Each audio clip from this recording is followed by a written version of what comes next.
Hare Gange Mahadev Sri Shankara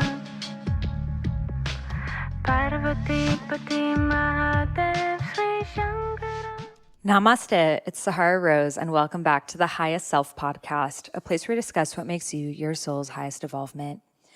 I have been receiving so many downloads during this coronavirus experience, and I know many of us have. As I've shared in my previous solo casts, we are in the midst of the greatest global awakening of human history. For the first time ever, we are all experiencing the same thing at the same time. This has never happened in human history before because if there was a pandemic, we weren't all aware of it. Therefore, we weren't all aware of each other. So this experience right now is creating global oneness. I know that I am feeling the same thing that the person in Cambodia is, that the person in Puerto Rico is, etc. We are all coming together feeling the same experience at once. We are all in the same boat here. And this is the greatest global unifier that has ever happened. Yes, there are a lot of shadows. Yes, there are a lot of things in our 3D dimension that don't make sense. And we have a lot of information about that in the news. So this podcast episode specifically is not going to be about the job losses and, the virus and all of those other things. These are important components that we are dealing with right now. And this download really wanted to come through to allow you to look at this experience from the 5D.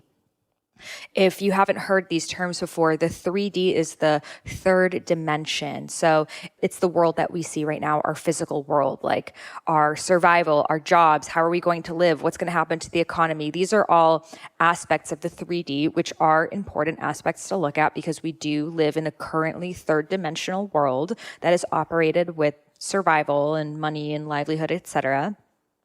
The 4D, the fourth dimension, is the transition that we are experiencing right now when we begin to think larger about this awakening happening right now.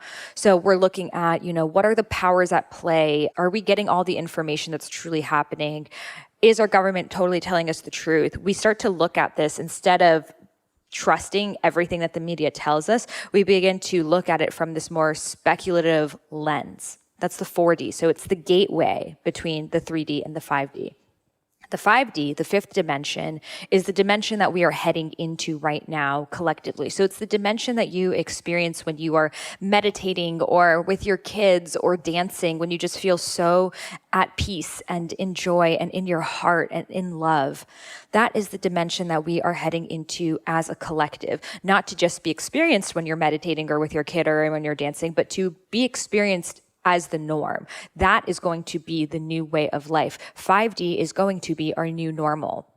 So right now we are in the gateway between the 3D and the 5D. So the 5D is really operating from a place of joy. It's our higher brain, our higher selves. So if we look at the structure of the brain, we see that we have a higher brain that is operated based off of love, trust, community, unity, joy, friendship, fun, nature. And then we have this reptilian brain, this survival brain, which is the brain that was essentially given to us as human beings to survive. So it's the fight or flight response. It is this going to make me die? And if this is going to make me die, I am going to fight it or run away from it.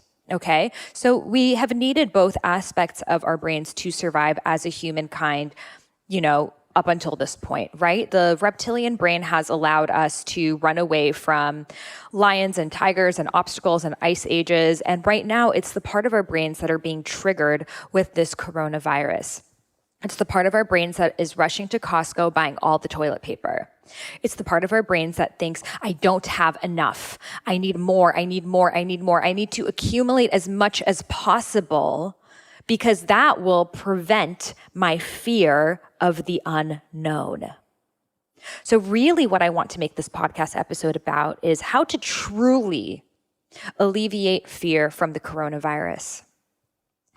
Yes, self-care is important. Yes, I'm dancing every single day on my Instagram live. Yes, I am definitely a being of the light. Yes, definitely this podcast is fun and uplifting, and definitely my soul came to this planet to bring more of that. But we can only experience that when we look at the other side. So the other side of the light is the darkness. We cannot have the sun if we do not have the moon, right? Just as much as there is light in the world, there is dark in the world. And we have grown up with, Disney movies, etc., that put in our heads that there are either two sides of the coin. There's the good guy and the bad guy. There's Uncle Scar and Mufasa. Which one are you? So it's important for us to look at both sides of these spectrums because we're never going to be able to completely understand the light if we don't understand the darkness. So right now, as a collective, we are doing the deepest shadow work that we have ever done in human history. For the first time, we are looking at what it is that we are so afraid of. We have been going 1,000,000 miles an hour trying to do things, I wake up and then I hit the gym and then I go to work and then I go to a restaurant and then I go to a bar and then I go to whatever it is that you do in your daily schedule. We have been escaping, running away from the home. The physical home, as in the four walls that you live in. The physical form, as in your body. The home, as in the womb. The home, as in the earth. So we have been so busy running away from the home because we are afraid of knowing the truth that that home is not a guarantee, that we aren't always going to be here, that the only guarantee in life is death. So essentially right now, what we are facing, this fear of the coronavirus, the reason why it is so uncomfortable for so many people is because of this unspoken about fear of death. So right now we are given the opportunity as a collective to choose what lens we want to view the world from moving forward. This is essentially the cocoon that the caterpillar is in before the butterfly. So we can, at this point, basically decide how our lives are going to be moving forward. This is like the time, the incubator right now. So we can choose right now to operate from the victim lens of, why is this happening to me? I lost my job. I'm afraid for my parents. This isn't fair. I hate how the world is going. I didn't sign up for this. I'm so afraid. I'm so scared. Screw God, screw the universe. If there was anyone out there, they wouldn't have done this. I don't get it. I'm in so much pain right now. Okay? So that is the lens that most of the world is operating from right now, and it's really being heightened. Why is it being heightened? To be shown to us that we are operating from victimhood. Then the other lens that we are able to choose right now is the creatrix. Creatrix if you're female, creator if you're masculine. So the creatrix knows that they are in charge of their reality, that nothing is happening to them, but it's happening for them so they can grow. That this earth is a school, and this school will give us the curriculum that our soul needs for its highest evolvement. And that this entire situation of the coronavirus was created for us as a species to evolve from. So if we're able to look at it like, okay, I just signed up for AP, like advanced, then we're able to see that how can I use this time to up-level my growth? How can I learn more this month than I probably would have in 20 years had I not had this opportunity? Looking back in times of your life, the times that were the most difficult were the times that you learned the most from. The times that I end up speaking about the most on interviews that I'm on was my crying on the floor moment, wondering if I was ever going to find my dharma, and my dad yelling at me, and all of this fear that I was basically going to live my life without any meaning and purpose. That's what I speak about more than anything, not my accolades, not my magazine covers, whatever it is. I speak about that most painful situation where I didn't know if I would be able to make it through. Because in that moment is when I gained the strength and the courage that I have today that is allowing me to create and share everything that I do today. So right now, as a collective, we are in that shitty part of our memoir, We are in that breakthrough moment. But we don't experience it right now because we are in it.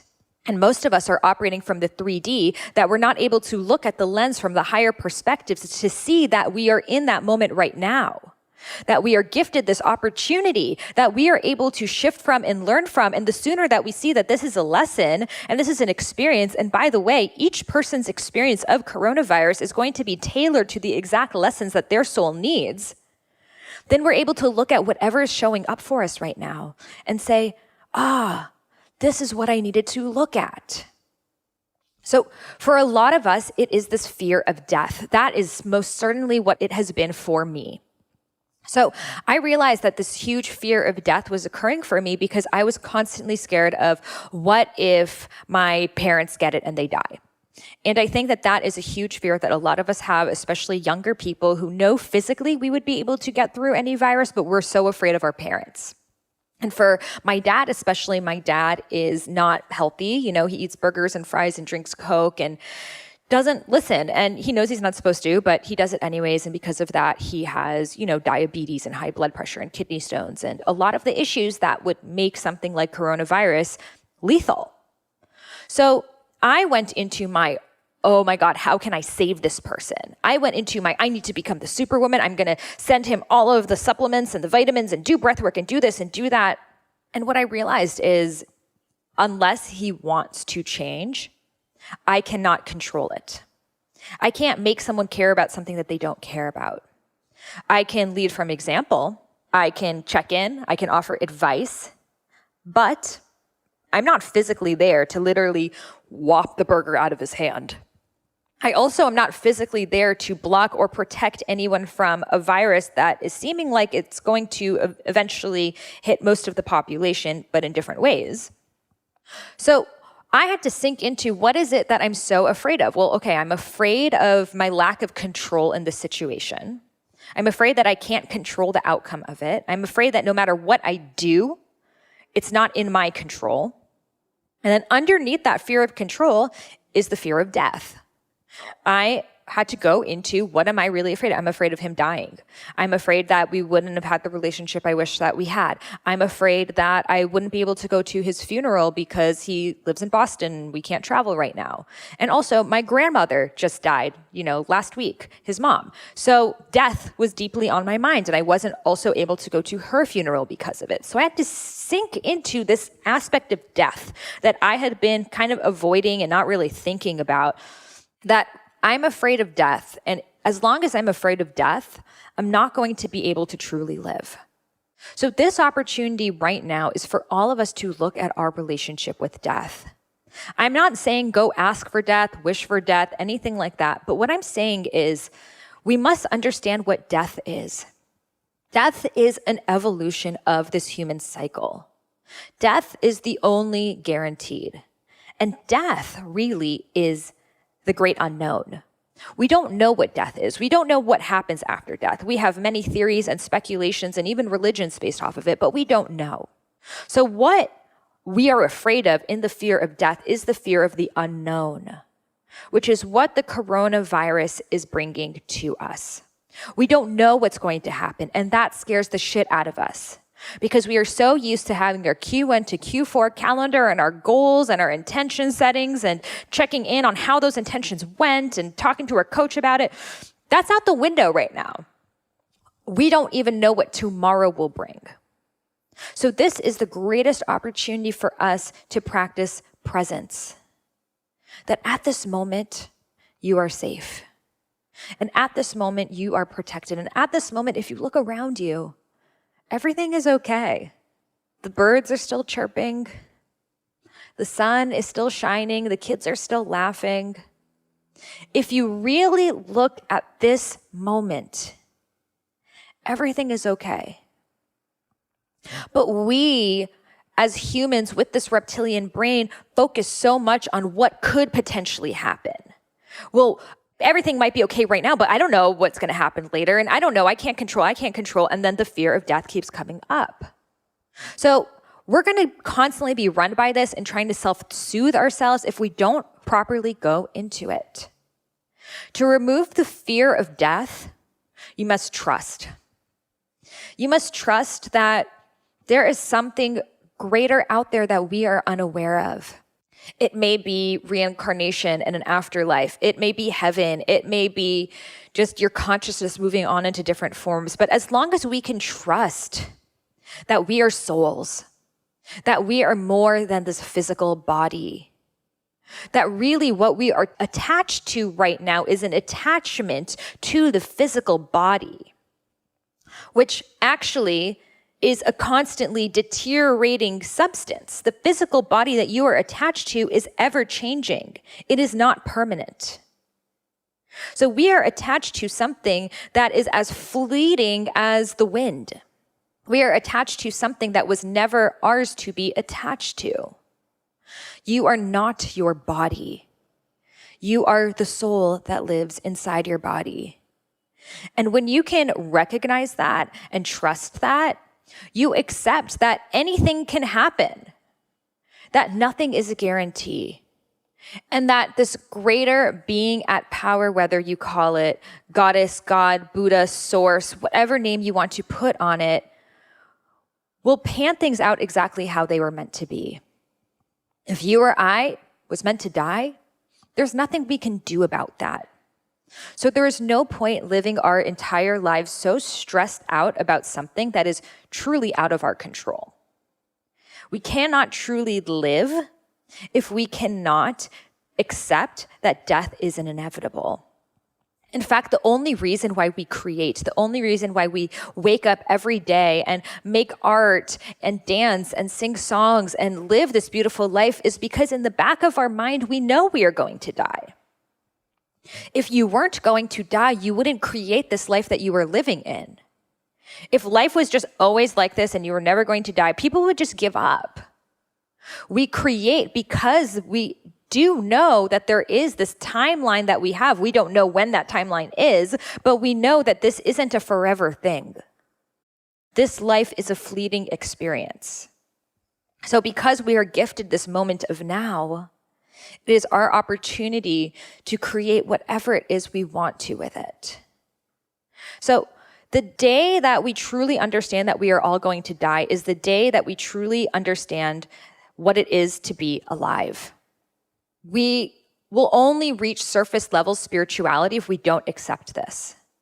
And I know I don't like to think about my death every single day. And I know it's not like a sexy topic in any means, but unless we can come face to face with it, that this is what I'm escaping from, this is what's causing my anxiety, this is what's causing my tension, then we're able to see that even if death happens, there is more. We don't know what that is, but we do know that we go on in some shape, way, or form. And, maybe whatever is going to happen with our souls next is even so much greater than we've experienced in this lifetime. Just like when we were babies in our mother's wombs, I'm sure we were afraid of getting out of our cocoon and stepping into this earth.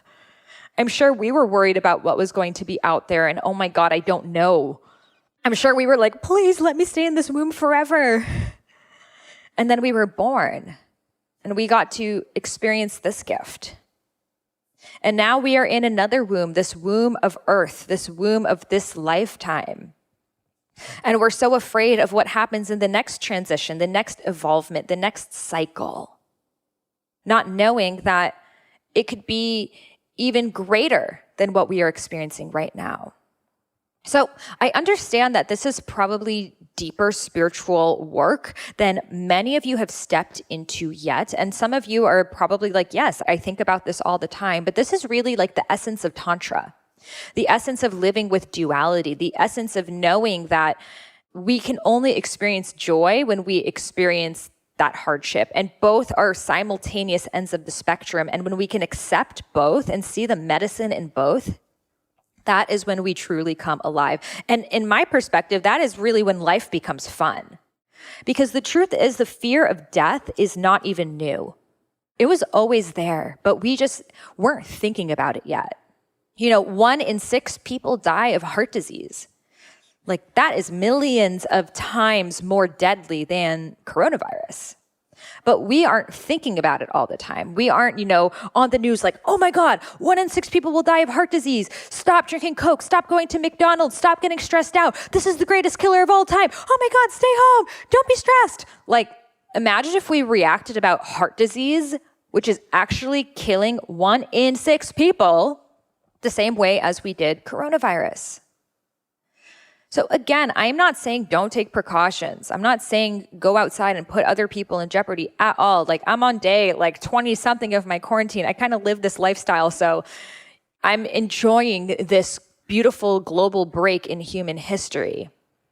And the only reason why I'm able to enjoy it is because I know that if I'm meant to die, I will die. And if someone is meant to die, they will die. And I can't hold on to control. I can't think that I know better than source. I can't pretend that I know everything going on. But what I can know is that this life is a gift. And I'm only able to appreciate this gift if I know that it's not forever. So I invite you right now to look at your relationship with the great unknown, with death, with not knowing what tomorrow will bring.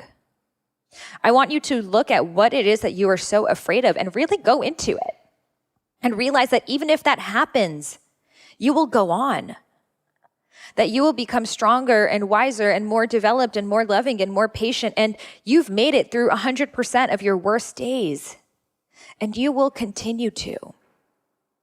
So yes, self-care, soothe yourself, feel comfortable, feel warm. And the only way we can truly get through this as a collective is if we look at what we are so afraid of and realize that that thing that we are so afraid of is actually what makes life so beautiful. So thank you so much for listening to this podcast. If it resonates with you, please share it to a friend, share it with your social media fam, share it with someone that this could really alleviate them from the fear that they're experiencing and allow them to see that there's truly nothing to be afraid of. If you loved this episode, I would love to send you a free gift, which is the first half of my unreleased book, Eat Right for Your Mind Body Type. This is a different book than Eat Feel Fresh, my first book ever, which is not released anywhere, and I am gifting it exclusively to those who leave a review of my podcast in the iTunes store. So all you got to do is head over to iTunes where you may be listening to this podcast and leave a review. Take a screenshot that you've left it and email it over to me at Sahara@eatfeelfresh.com. Again, that's Sahara, Sahara, at eatfeelfresh.com. And I will send you back the first half of my unreleased book, Eat Right for Your Mind Body Type, which goes all into Ayurveda, doshas, plant-based nutrition, body types, all of the things in a really fun and engaging way. So this is my gift to you for free for supporting the podcast. Every single review I personally read. It really helps the podcast be listened to by more people so we can raise the vibration of the planet together. And I am so grateful to have you on this journey. Thank you so much for listening, and I'll see you on the next episode. Namaste.